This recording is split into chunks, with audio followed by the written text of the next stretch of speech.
میرے گھر میں ماں باپ سب کٹر بریلوی ہیں، دعوت توحید کا طریقہ بتا دیں۔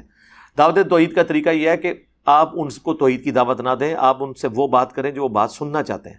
محرم آیا نا تو آپ یزید کی ایسی کی تیسی پھیریں ان کے سامنے، کیونکہ وہ یہ سننا چاہتے ہیں، اور پھر آہستہ آہستہ ان کو یہ بات بتائیں کہ یہ حدیثوں میں قرآن میں اگر یہ چیزیں آئی ہیں تو یہ بھی آئی ہیں، اور ترجمہ ان کو ان کا دکھائیں۔ ایک دن میں نہیں، حضرت عمر کو بھی 6 سال لگے ہیں مسلمان ہونے میں، تو اڈے ابا جی نو اگر 6 مہینے میں اس گل نہیں سمجھ آئی تو پریشان نہ ہو، ٹائم لگتا ہے، لیکن بات انٹرسٹ کی سنانی ہے ان کی، جس سے ان کی مفادات پہ زر پڑے وہ بات کریں گے تو برا لگے گا۔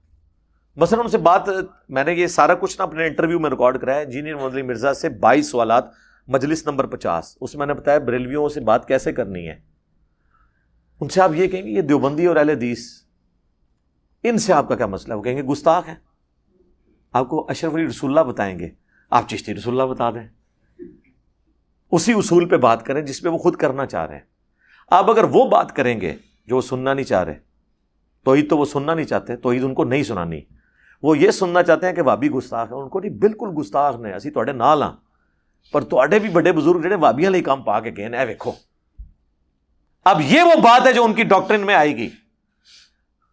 اچھا جن میں ابھی آپ کو بتاتا ہوں، آپ میں سے کتنے لوگ ہیں جو پہلے دیوبندی تھے؟ ہاتھ کھڑا کریں۔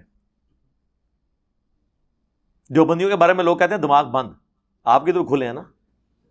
کیوں کھلے ہیں؟ کہ میں نے اسی اصول پہ بات کی ہے کہ جن اصول پہ آپ کے بابے بتاتے تھے بریلوی قبر چاٹو ہیں، تو ہم نے کہا جی قاسم نوتوی صاحب بھی 6 سال بعد جو ہے وہ 2 مولویوں کی صلح کرا گئے، ہاں، قبر سے نکل کے جسد عنصری کے ساتھ۔ تو بریلویوں کا بابا نکل آئے تو وہ گمراہ، تو بابا نکل آئے تھے توحید نہیں، دوئے دے بابے ہیں جی نے۔ تو اسی اصول پہ بات کریں۔